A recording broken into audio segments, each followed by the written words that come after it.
नमस्कार दोस्तों, स्वागत है आप सभी का आपके अपने YouTube channel Vedanshi technical classes में। तो दोस्तों, जैसे कि आप सभी को पता है, ITI के ऐसे स्टूडेंट्स जिनका एडमिशन सेशन 2018 तथा 2019 था, उनके अभी तक CBT एग्ज़ाम जिनके नहीं हो पाए थे और साथ ही साथ ऐसे स्टूडेंट्स जिनके हो चुके थे और उनका रिजल्ट आने के बाद यदि किसी सब्जेक्ट में सप्लीमेंट्री रह गया है, तो उन सभी स्टूडेंट्स के एग्ज़ाम जो है 23 अगस्त 2021 से स्टार्ट हो रहे हैं, CBT एग्ज़ाम्स। ठीक है, तो उन्हीं CBT एग्ज़ाम्स को लेकर जो है दोस्तों, ITI फर्स्ट ईयर के स्टूडेंट्स के लिए एम्प्लॉयबिलिटी स्किल के जो निम्मी पैटर्न पे आधारित मॉड्यूल पेपर्स हैं, वो आप लोगों के लिए मैं लेकर आया हूं। तो आप लोगों के लिए स्पेशली जो फर्स्ट ईयर के स्टूडेंट्स हैं, उन सभी के लिए आज का जो वीडियो बहुत ही ज़्यादा इंपॉर्टेंट है, तो आप लोग जो है इसे अंत तक जरूर देखिएगा। तो ठीक है दोस्तों, स्टार्ट करते हैं। फर्स्ट क्वेश्चन है, a person who is associated with starting of A business is called. मतलब एक ऐसा व्यक्ति जो बिजनेस स्टार्ट करने के से जुड़ा हुआ रहता है, उसे बोलते हैं दोस्तों एंटरप्रेन्योर। एंटरप्रेन्योर का मतलब होता है दोस्तों बिजनेसमैन। ठीक है, तो जो व्यवसाय जो बिजनेस स्टार्ट करता है वो एंटरप्रेन्योर कहलाता है, राइट। सेकंड क्वेश्चन है, as compared to small scale business large scale business requires. ये से बोल रहा है कि जो छोटा स्केल बिजनेस होता है उसकी तुलना में जो बड़ा स्केल बिजनेस होता है उसको क्या ज़रूरत होती है, तो उसे दोस्तों मोर नंबर ऑफ पर्सन की ज़रूरत होती है। मतलब यदि बिजनेस बड़ा होगा तो व्यक्तियों की संख्या भी ज़्यादा होगी। नेक्स्ट क्वेश्चन है दोस्तों, question number third, entrepreneurship is also termed as. Entrepreneurship जो है, एंटरप्रेन्योरशिप का मतलब होता है दोस्तों उद्यमिता कौशल, एक तरीके से व्यवसाय करना, बिजनेस करना। तो सेल्फ एम्प्लॉयमेंट भी जो है इसे कहा जाता है। तो ऑप्शन सी है जो इसका राइट आंसर होगा। क्वेश्चन नंबर 4 है दोस्तों, for minimum manufacturing enterprises the investment in plant in machineries between. Plant और मशीनरी में मिनिमम कितना इन्वेस्टमेंट होता है। ठीक है, मीडियम मैन्युफैक्चरिंग एंटरप्राइजेज, दोस्तों ये मीडियम है, मध्यम मैन्युफैक्चरिंग एंटरप्राइजेज के लिए बोला गया है। तो दोस्तों इसका राइट आंसर होगा 5 करोड़ से 10 करोड़। नेक्स्ट है दोस्तों, इन स्वॉट एनालिसिस एस स्टैंड्स फॉर। स्वॉट दोस्तों, एस का मतलब यहाँ पे स्ट्रेंथ होता है, W फॉर वीकनेस होता है, O का मतलब अपॉर्चुनिटीज़ होता है, T का मतलब थ्रेट्स होता है। तो यहाँ पे जो S है इससे क्या मतलब है, तो S का मतलब है strength, S for strength, W for weakness, O का मतलब है अपॉर्चुनिटीज़, T का मतलब होता है थ्रेट्स। तो S का पूछा था इसने, S स्टैंड्स फॉर, तो इसका राइट आंसर होगा दोस्तों स्ट्रेंथ। ठीक है, नेक्स्ट क्वेश्चन नंबर 6 है दोस्तों, in an economic growth role of entrepreneur is.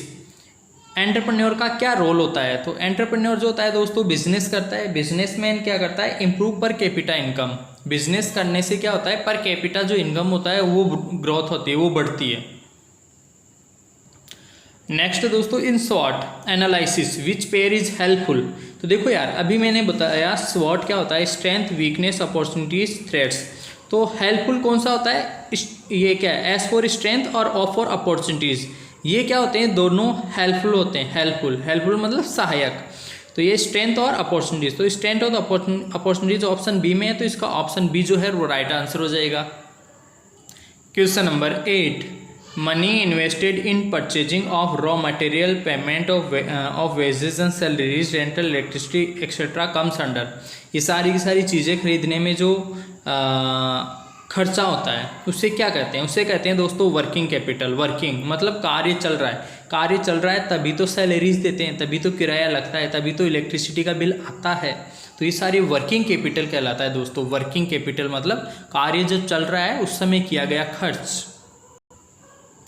Next है दोस्तों, MSME, काफ़ी इंपॉर्टेंट क्वेश्चन है। MSME स्टैंड्स फॉर, मतलब इसकी फुल फॉर्म बोला है। तो यहाँ पे M का मतलब दोस्तों माइक्रो होता है, S फॉर स्मॉल होता है, M फॉर मीडियम, माइक्रो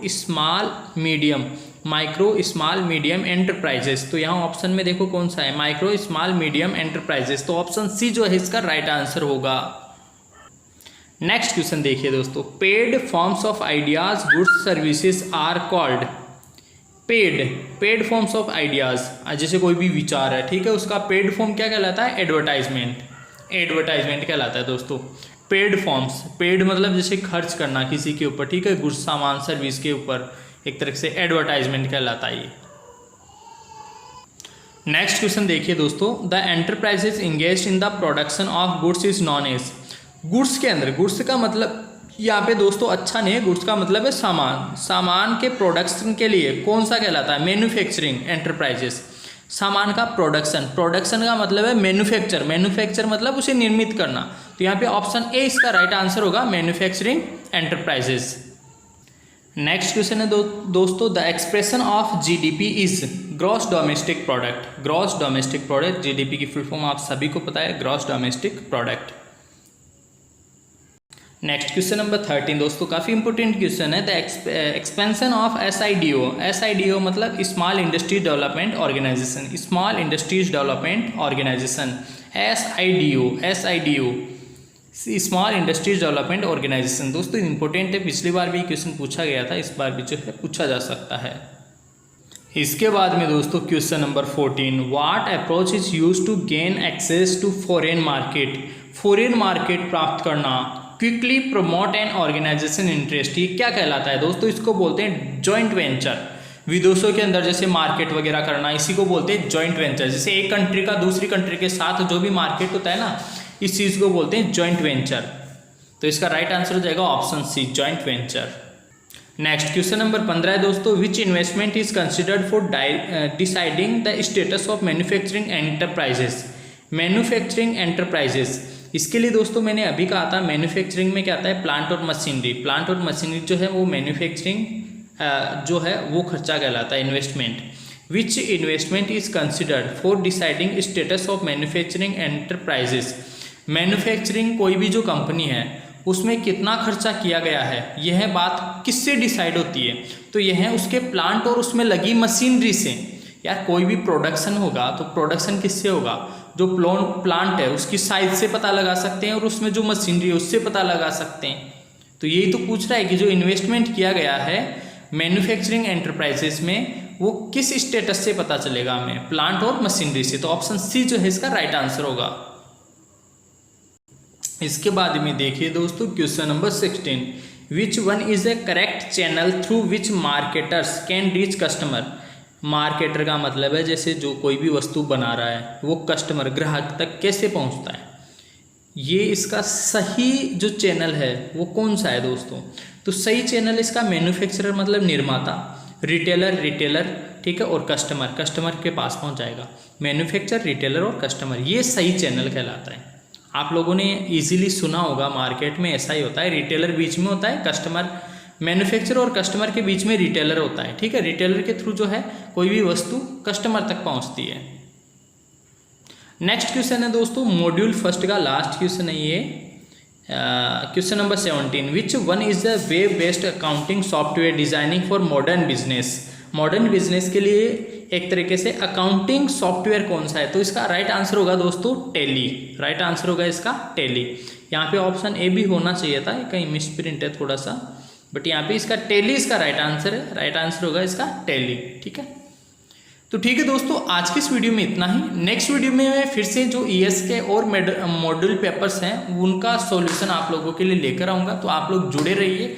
और जितने भी ITI स्टूडेंट्स हैं जिनके CBT एग्जाम्स होने वाले हैं या फिर कुछ समय बाद में होंगे, वो सभी स्टूडेंट्स जो है इस YouTube चैनल को सब्सक्राइब करें और साथ ही साथ अपने दोस्तों को भी शेयर करें, ताकि सभी ITI स्टूडेंट्स को जो है इस का बेनिफिट मिल सके। तो ठीक है दोस्तों, आज के इस वीडियो में इतना ही। मिलेंगे आपसे नेक्स्ट वीडियो में कुछ नई इन्फॉर्मेशन के साथ। तब तक के लिए आप सभी को बहुत बहुत धन्यवाद।